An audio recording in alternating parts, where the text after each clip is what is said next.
और एक बड़ी खबर रायपुर से आपको बता देते हैं। सीएम भूपेश बघेल रायपुर से दिल्ली रवाना हो चुके हैं। गृह मंत्री ताम्रध्वज साहू भी साथ में मौजूद हैं और दिल्ली में राहुल गांधी से मुलाकात होगी।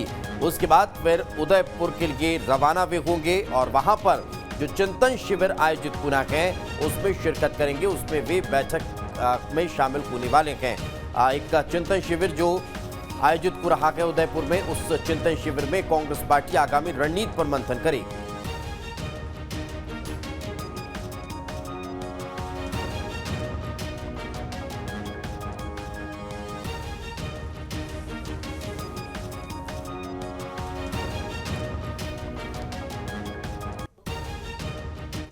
आज दिल्ली जा रहा हूं और दिल्ली में पूरे एआईसीसी के लोग राहुल जी के नेतृत्व में सब ट्रेन से बैठ के जाएंगे और रास्ते भर चर्चा भी होगी, क्योंकि शाम को 7 बजे से लेकर सुबह 6 बजे तक के सब साथ में रहेंगे। तो सोने से पहले तो सबसे मुलाकात हो भी जाएगी ट्रेन में। और कल से ही सब असेंबल होंगे, चिंतन शिविर की शुरुआत होगी और फिर अलग अलग ग्रुप में बांटा जाएगा, जिसमें डिस्कशन होगा। जो 400 डेलीगेट आएंगे उनको अलग अलग ग्रुप में बांटा जाएगा। और तो इस वक्त हमारे सहयोगी अंकुश हमारे साथ जुड़े हुए हैं। अंकुश, छत्तीसगढ़ के लिहाज से अगर मुख्यमंत्री भूपेश बघेल दिल्ली पहुंच रखे हैं, फिर वहां से चिंतन शिविर में शामिल होंगे, छत्तीसगढ़ के लिहाज से क्या राहुल गांधी से मुलाकात के दौरान, सोनिया गांधी से मुलाकात के दौरान कोई चर्चा हो सकती है?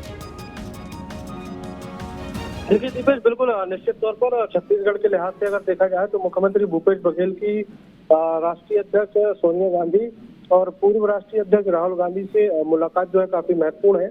और महत्वपूर्ण इस लिहाज से है कि छत्तीसगढ़ में आने वाले समय में 2023 में चुनाव होने हैं और ठीक 2023 के चुनाव के बाद 2024 में लोकसभा चुनाव होने हैं। तो कांग्रेस पार्टी एक तरफ विधानसभा चुनाव के लिए तैयारी कर रही है तो दूसरी तरफ लोकसभा चुनाव की तैयारी में भी जुटी हुई है। इस लिहाज से अब आगामी जो कार्य योजना है उस पर रणनीति बन सकती है।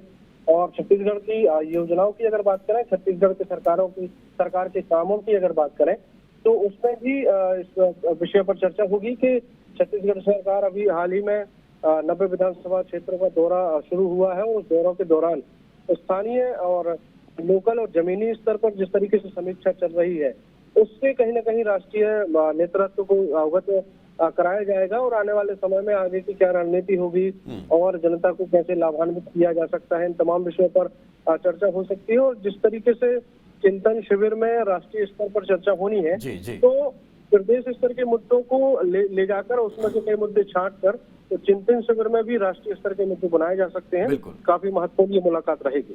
बिल्कुल, साथ में रखें अंकुश, आगे भी आपसे चर्चा करेंगे। दिल्ली जाने के पहले मुख्यमंत्री भूपेश बघेल ने क्या कुछ कहा, एक बार फिर आपको सुनवा देते हैं।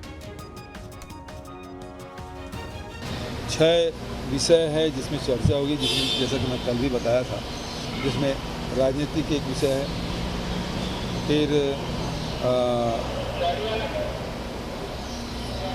अर्थव्यवस्था पे होगी, कृषि नीति पे होगी और फिर सामाजिक संरचना है उस पे होगी, यूथ पे होगा, संगठन पे होगा। तो ऐसे 6 ग्रुपों में बांटा गया है और सभी ग्रुप डिस्कशन 3 दिन तक जाएगा और तीसरे दिन समापन में फिर निचोड़ निकलेगा।